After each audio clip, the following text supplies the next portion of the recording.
Hindi na mapakali si Eleanor sa pag-uwi niya ng bahay kahit pa ilang beses na kinumbinsi niya ang sarili na wala lang yun.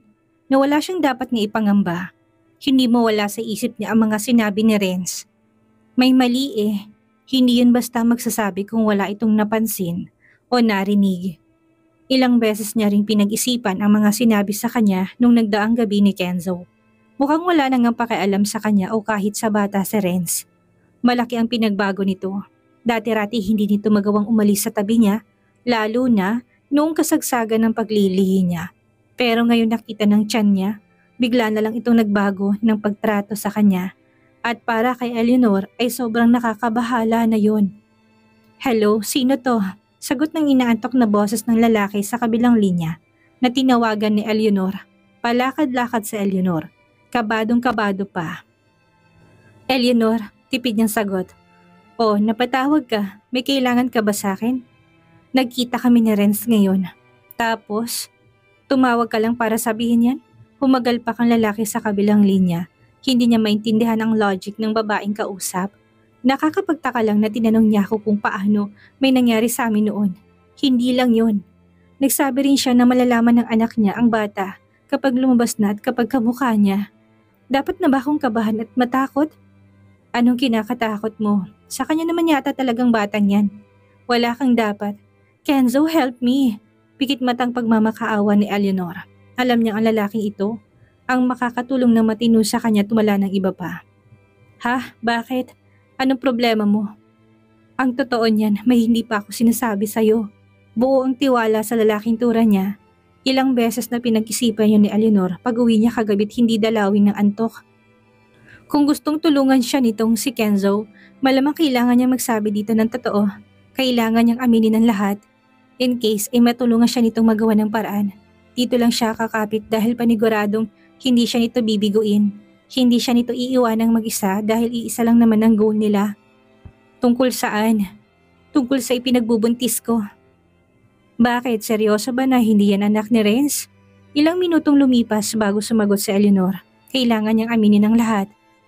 Sabi ko na nga ba hindi sa kanya. Dahil kung sa kanya yan, makikipagpatayan kang makuha lang siya. Anong gusto mong mangyari? Anong tulong inaasahan mo sa akin, Miss Eleanor? Sinabihan niya akong magpa-DNA test daw kami pagkatapos na lumabas ng bata. O bakit hindi ka pumayag? Pumayag ka na ngayon, pwede na magpa-DNA test kahit nasa loob pa lang ng tiyan ng inang bata. Mas madali nga ngayon kung parang nakalabas na yan. Sira ulo ka ba? Alam mo nga hindi niya anak tapos hahamunin pa akong pumayag. Anong gusto mong mangyari? Ang tuluyan akong mahuli? Malamang kapag tutulungan nga kita. Akala ko ba kailangan mo ng tulong ko? Wala kang dapat ipag-alala. Ako nang bahala. Basta sundin mo lang ang lahat ng ipapagawa ko sa'yo. Ang sisiw lang niyang pinoproblema mo. Pinapalaki mo pang problema at masyado mong dinadamdam. Sinabi ko naman sa'yong dadamayan kita, hindi ba? Talaga? Tutulungan mo ko? Mangiyak-ngiyak na tanong ni Eleanor na parang nabunutan ng malaking tinik na nakatarak sa dibdib niya. Oo, ayaw mo ba? Sabi ko naman sa'yo na basta mapunta sa akin si Althea ay nakahanda akong gawin ng lahat. Hindi ka pa rin ba naniniwala? Maraming salamat, Kenzo. Blessing ka sa aming mag-ina. Tatanawin ko itong malaking utang na loob. Magsabi ka lang sa akin kung anong gusto mong kapalit, maliban sa makuha ang goal mo. Sure, pag-iisipan kong mabuti kung anong kapalit na gagawin kong pagtulong sa'yo. Sa kabilang banday, minabuti ni Althea na pumunta ng office after ng lunch. Masyado pa naman yung maaga. Isa pa ay bored na bored siya sa bahay nila dahil wala naman siyang makausap. Kahit na anong libang niya sa sarili wala pa rin nagbago. Hindi siya masayahang tumambay lang sa loob ng bahay. Ginawa na niya lahat pero patuloy na nilalamon pa rin siya ng sobrang pagkabagot. Dire-diretso siyang humakbang sa loob ng office ni Kenzo nang makita siya ng lalaki ay mabilis nitong ibinaba ang tawag at tinaob yun sa ibabaw ng lamesa. Oh, bakit ganyan ang reaction mo? Para ka nakakita ng multo. Binabaan mo pa ng phone niyang kausap mo. Hindi naman importante to. Althea, ako nga, may iba ka pa bang nakikitang pumasok dito sa opisina mo bukod sa akin ha? Kwelang saad niya na bahagya pang mahinang natawa. Akala ko kasi galit ka sa akin at hindi papasok ngayon. Mabuti naman at pumunta ka.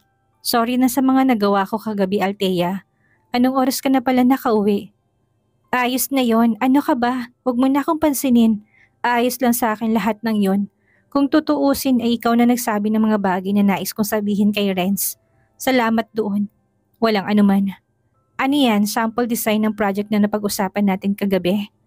Ha? Tapos mo na kagad? Ang bilis naman. Nagkibit-balikat lang si Althea, ipinakitang ayos lang sa kanyang lahat. Wala siyang dapat na ipag-alala.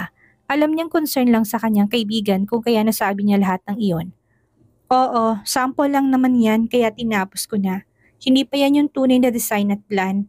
Sinuri iyon saglit ng mga mata ni Kenzo at saka kapag daka ay nilagay sa gilid ng kanyang table ni hindi nito tinitigang mabuti ang drawing. Hindi mo ba titignang mabuti? Malay mo may mali sa ginawa ko. Para alam ko kung alin bang babaguhin at hindi, Kenzo. Imposible yung sinasabi mo, Althea. Naniniwala kong pulido ang lahat ng gawa mo. Ipapakita ko ng diretso yan sa handler ng project. Sasabihin ko na lang sa'yo kapag may sagot na sila.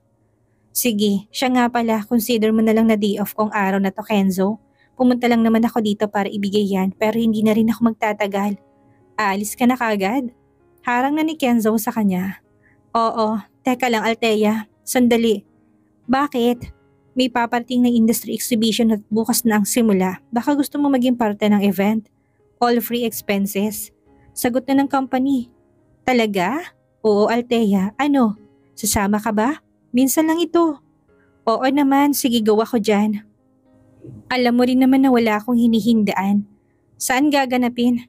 Baguio City, mga 5 to 6 hours travel. Kaya mo ba? Kaso baka hindi ka payagan ng asawa mo. Bakit naman hindi ako papayagan? Kapag ginusto ko, wala siyang magagawa. Isa pa, part ito ng trabaho ko. Ano nga asahan niya? Wala naman akong pakialam sa kung anong gawin ko. Basta sasama ako, Kenzo. Huwag mo nang isipin sa Renz. Sige Althea, sinabi mo yan ha? Baka mamaya ay ako naman ang away ng asawa mo. Naku, makakatikim na talaga siya ng kamao ko. Hindi nga Kenzo, sasama ko sa exhibition. Okay, saka huwag ka rin mag-alala dahil sasamahan kita. Magkasama tayong pupunta. Sige, sabihin mo sa akin ng iba pang mga details ng exhibition na yan para makapaghanda ako. Noted Althea. Hindi na kita pipigilan na umalis. Magpahinga kang mabuti at saka mag-ready. Pinagmasdang mabuti ni Kenzo ang likod na Althea na papalabas ng opisina niya. Sorry Althea, ginagawa ko lang naman ang lahat ng ito para sa kapakanan mo at ng batang dinadala mo. Huwag kang mag-alala, hindi kita pababayaan. Ako nang bahala sa'yo at sa bata. Dinampot ni Kenzo ang cellphone na ibinaba, nagtipa na doon ng message. Dapat na maging handa ka, magsisimula nang nakapagkasunduan nating plano sa kanila. Bumalik ng bahay si Althea matapos na dumaan ng office ni Kenzo. Excited na siyang mag-empake ng mga gamit na kanyang dadalhin. Hihintayin niya na lang ang balita dito kay Kenzo. At isa pa, kapag kaorasan na ay mabuting nakahanda siya. Hindi na siya pandalas at magiging aligaga kung ano ang kanyang mga dadalhin. At least nagawa na niyang maihanda ang lahat-lahat. Walang pagkakataon na mayroong makalimutan. Baka mamaya pa'y makalimutan siya kapag hindi niya maagang nag-empake. Yun ang advantage ng kanyang gagawin. Ang mai-ready ang lahat ng mga gamit na kakailanganin niya. Ano naman kung sabihan ako nung makikita sa akin na excited? At least walang makakalimutan. Wika ni Althea habang nilalabas ang mga damit niyang panlamig at nilalagay sa ibabaw ng kama. Nakahiga na sa sahigang maleta niya. Mabuti na yung ready na. Kung bukas ang simula noon, baka mamaya ay magbiyahe na rin kami. Bahagyang kinabahan si Eleanor nang mabasang text message na dumating. Galing yun kay Kenzo. Hindi niya gaanong maintindihan ang sinasabi nito, ngunit sinang-ayon na lang din niya. Isa pa ang sabi rin nito na as long as nasa piling nito si Althea wala na siyang magiging problema. Gusto niyang umalmapasan at magreklamo na hindi yun totoo, mawala mo sa landas niya sa Althea nandyan pa rin si Domingo Mondragon. Naghihintay lang ng mga tamang pagkakataon. Nag-aabang na magkamali siya at isa pa, payag ang lalaki sa gusto niya. Pero paniguradong hindi naman ito papayag na hindi rin niya bigyan ng atensyon. Oras na makuha na niya ang gusto. Mas malaki pang tinik si Domingo kung iisipin kesa kay Althea. Yun ang kinakabahala niya ng sobra. May kahinaan pa rin siya. Tapos kung isang araw na madiskubre pa yun ni Althea, Jack na isisiwalat yun ng babae dahil kahinaan niya ito. Hindi lang yun ang alalahanin ni Eleanor ngayon. Dumagdag pa na parang wala nang tiwala sa kanya si Renz. Puno ng pagdududa ang bawat tingin nito sa kanya. Maaaring dahil yun kay Domingo at hindi dahil sa panlalason ng utak nito ni Althea. Pahamak talagang matandang yun na wala nang mabuting ginawa mula nang mahanap siya nito. Magaling lang ito sa kama, bukod doon wala na. Naisip pa ni Eleanor na baka nga nag-iimbento si Althea na chismis sa kanilang dalawa. Hindi yun malabo. Ang babaeng yun ang unang nakakita kay Domingo nung nakita niya ito sa isang resto. Binanggit niyang bagay na yun kay Kenzo. At ang solusyon na naisip ni Kenzo ay medyo harsh at sobrang makakasakit ng damdamin pero sila naman pareho ang magbe-benefit sa hulihan.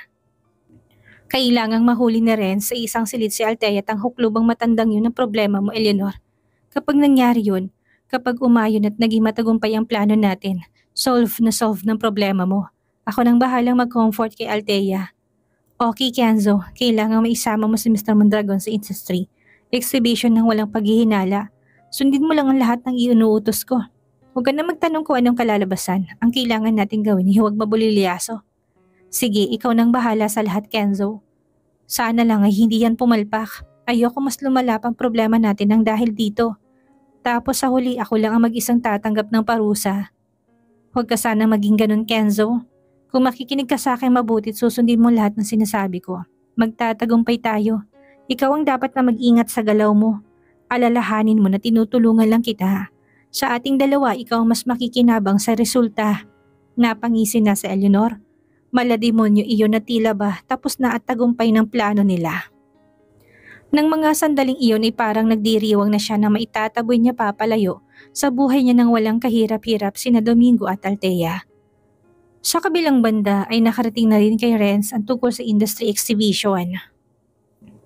May invitation silang natanggap pero sure si Britney na hindi yun paunlakan ni Renz dahil busy to. Maliban na lang kung magbagong isipan ng kanyang amo o merong magpapabago ng desisyon nito. Accept the invitation, sir, or decline? Tanong ni Britney nang mapadako siya sa opisina ni Renz. Decline, Britney. Alam mo namang busy ako. Sure ka na dyan, sir? Bukas na kagad ang simula nito. Marami kang nakaschedules na ibang lakad pero kung gusto mo naman, pwede naman natin gawan ng paraan. Cancel natin. Pagkatapos ng exhibition, saka mo balikan. Pwede naman ganun ang gawin mo, sir. Handa naman silang maghintay sa'yo. Ayaw mo pa rin ba? Hindi na kailangan, Britney. Hindi ako pupunta. Ano naman ang gagawin ko doon? Dito na lang ako. Marami ang trabaho ko dito kumpara doon. Ganun pa man ibinaba pa rin ni Britney sa table na rin sang flyers ng details ng event. Nabasa niya kasing kasali sa mga na-invite ang Marquez Designs. Malamang ipupunta doon ang Mrs. Almeda bilang representative. Baka hindi pa lang alam ni Renz ang tungkol dito, kaya umaayaw ito. Tumaas ng isang kilay ni Britney. Plano na niyang sabihin sa amo tungkol dito. Gusto niyang makita ang magiging reaksyon ng kanyang amo. Akala ko pa naman magiging interested ka, sir. Sa ganitong event, may nasagap kasi akong balita na pupunta raw si Mr. Marquez at kasama niya si Mrs. Almeda doon sa industry exhibition. Yun ba ang dahilan kaya ayaw mong pumunta? Umiiwas ka bang makita silang magkasama or may iba ka pa bang dahilan kaya ayaw mong mag-attend? Sa sinabi ni Britney, nakuha na niyang buong atensyon ni Renz. Anong sinasabi ni Britney? Pupunta doon si Althea at kasama niya si Mr. Marquez? Pagkaklaro niya sa narinig niya, yun ang sabi ng source ko sa akin. Imposible yun. Wala naman siya sinasabi sa akin na kailangan niyang puntahan na event. Baka kasi sir wala ngayon lang lumabas ang details ng event. Pero pupunta raw kasama niya si Mr. Marquez. Pumayag na raw ang Mrs. Almeda sa invitation narinig nila sa kanya. Okay, kailan ngang start niyang event na sinasabi mo? Tanong ni Renz na mukhang bigla na lang naging interesado sa industry exhibition. Bukas na po kaagad, sir. Dan kailangan pumunta na sila ngayon pa lang bilang paghahanda ko ang simula noon ay bukas na. Marahang tumangulang si Britney. Natutuwa na ito ng dahil sa pagiging biglang alerto ng boss niya. Sinasabi na nga ba niya iba talagang dating ng pangalan ng kanyang asawa. Natataranta ito, nagigising at nawawala na sa wisyong isipan. May importanteng lakad pa ba ako for today? Anitong tumindingdat ng palingalinga. Wala naman na sir, napuntahan niya na lahat. Sinakbat na si Renz ng bag at nagkukumahog na lumabas ng office. Hinabol siya ni Britney palabas. Natataranta sa biglaan nitong pag-alis ng office. Sir, sandali lang po. Saan ka na po pupunta? Uwi na ako. Kailangan ko makausap muna si Althea bago pa siya makaalis ng bahay namin. Nakakalokot kakaibang ngising humantad sa labi ng sekretary at ng ibang empleyado ni Renz na marinig ang sinasabi ng kanilang boss. Halata sa galaw nito ang pagmamadaling makaalis na. Ingat ka po sir, tawagan niyo na lang po ako kung anong plano mo bukas. May oras ka pa sir. Kagaya ng inaasahan, pagdating ng bahay ni Renz ay nasa sala ng maletang dadalhin paalis ni Althea. Nakahanda na ito. Nagbanyo lang ang babae upang sanay siya'y tuluyang umalis. Aalis ka nang hindi nagpapaalam sa akin, Althea.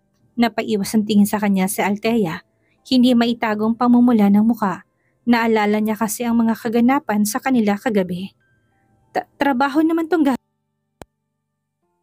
ko pang magpaalam. Mahigpit na siyang niyakap ni Renz. Ikinulong ito sa mga bisig. Hindi naman pumalag si Althea. Hinayaan niya lang ito sa kung anong gusto nito. Oo na, naintindihan ko naman, basta mag-iingat ka doon. Tugon ni Renz at hinaplos ang likod niya. Kumain ka sa tamang oras at saka palagi mo kong i-update kung anong ginagawa mo. Huwag mo kong hayaang maparanoid dito. Kinagat ni Althea ang labi, pilit na pinipigilan na sariling mas kiligin pa. Ibang-iba ngayon si Renz. Oo na, hindi ba sasaling company mo sa event? Nagawa pang itanong yun ni Althea. Wala lang, curious lang siya bakit hindi to pupunta. Hindi, marami akong work dito. Next time siguro. Hinawakan ni Renz si Althea sa magkabilang balikat upang tignan ang reaksyon ng mukha. Pilit hinuli ang nahihiya nitong mga mata. Gusto mo bang sumama ako? Sige, pero sa iisang room lang ng hotel tayo matutulog. Payag ka ba? Napasinghap ang mga maid na nakarinig. Hindi sila makapaniwala kung bakit ganito kasweet ang mag-asawa na dati-rati halos araw-araw magpatayan sa talim ng mga titigan sa bawat isa. Loko ka, hindi pwede yon. Nakapag-book na si Kenzo ng room kung saan ako matutulog. Umasim ka agad ang itsura ni Renz. Magkasama kayo sa room? Hindi malamang magkahiwalay kami. Good. Sabihin mo sa akin kapag may hindi siya magandang ginawa, malilintikan siya sa akin. Tumunog ang phone ni Althea. Text yun mula kay Kenzo na ang sabi, sa terminal na lang sila ng bus magkita. Wala naman din kasing eroplano sa lugar maliban kung may chopper silang gamit. Kahit nga may private plane, may hirapan dahil sa kawalan ng airport sa nasabing lugar. Aalis na ako, Renz. Sure ka na ayaw mong pahatid sa akin? Huwag na, magta-taxi na lang ako. Mabilis na hinalikan ni Renz sa labi si Althea na hindi naman muling pumalag. Sa halip ay namulang magkabila nitong pisngi.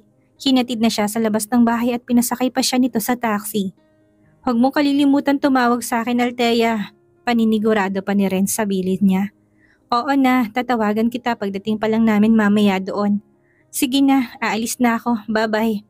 Isang mahigpit na yakap at isa pang masuyong halik ang pinakawalan ni Renz si Althea. At hinayaan ng lumulan ng taxi. Mga tagpong hindi nakaligtas.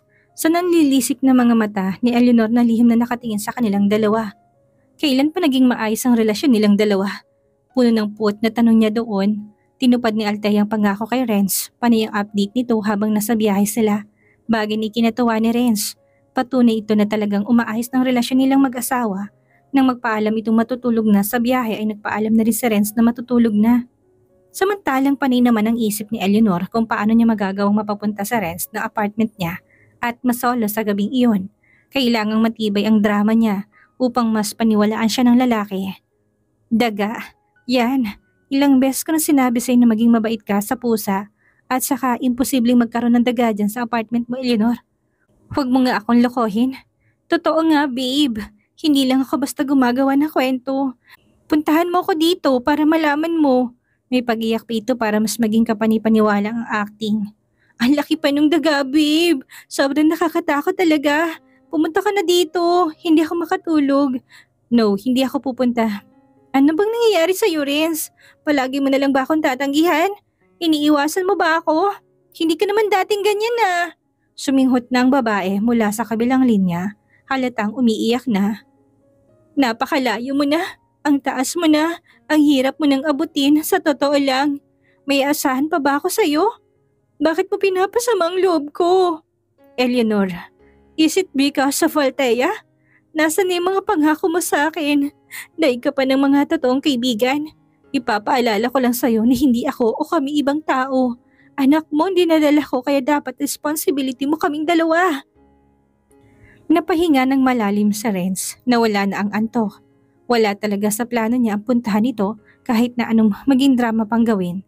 Alam niyang taktika ng babae at hindi siya makakapayag na ito ang makasira sa bumubuti nilang relasyon ngayon ni Althea. Kung natatakot ka talaga sa daga na gaya na sinasabi mo, maaari kang manatili sa hotel. I'll book you a VIP suite. Magpapadala ako ng tao dyan upang tulungan ka pumunta doon. Mamili ka lang ng hotel. Nagmamaktol na parang gusto nang ihagis ni Eleanor ang hawak na cellphone. Ayoko. VIP suite? Isaksak mo yun sa baga mo, Renz. Kung ayaw mo kong puntahan, edi wag. Nagbago ka na talaga. Wala ka na pakialam.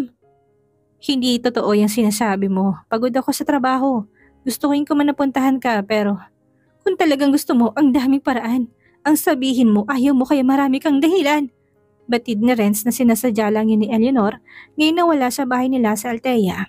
Bagay na hanggat maaari ay iiwasan niya. Sige, alam kong pagod ka na sa mga hinihiling ko. Ang mabuti pa'y sumama na lang ako sa kaibigan kong inaaya akong magbakasyon sa Baguio. Mabuti pang doon na lang muna ako kaysa naman nandito ako at nakukonsumi lang sa'yo. Mabuti pang gumala na lang ako total wala ka namang oras na makasama ako. Baguio? Hindi ba at doon ang industry exhibition na gaganapin ni na Althea? Sino kasama mong pupunta doon? Bakit aalamin mo pa? Wala ka namang pakialam sa akin, hindi ba? Eleanor, bye Renz, mag-iimpake na ako. Baba nito ng tawag sa kanya. Batid ni Renz na hindi lang panakot yan ng Eleanor, gagawin nito yon. Ang weird lang sa sinabi nito ay bakit doon pa siya magbabakasyon kung marami namang ibang lugar na pwedeng pagbakasyonan sa bansa. Pumasok na sa loob ng silid si Renz. Ilang beses nag-isip na hindi niya talaga makuha ang logic ni Eleanor na bakit doon ang punta. Kung sinabi nitong ibang probinsya, hindi siya tutubuan ng pagdududa. Iba ang kutob niya sa sinabi nito. Sir, Britney, ipahanda mo bukas ng madaling araw ang chopper at pupunta ka ng Baguio. A-attend ka na ng exhibition, sir? Sabi ko naman sa'yo, sir, pwede kang umattend dun eh. Ako nang bahala. Talagang pinaabot po ng hating gabi, sir, bago mo sabihin sa akin. Kakaiba ka talaga. Huwag mong kalimutan, ipahanda mo na ngayon. Maliwanag ba?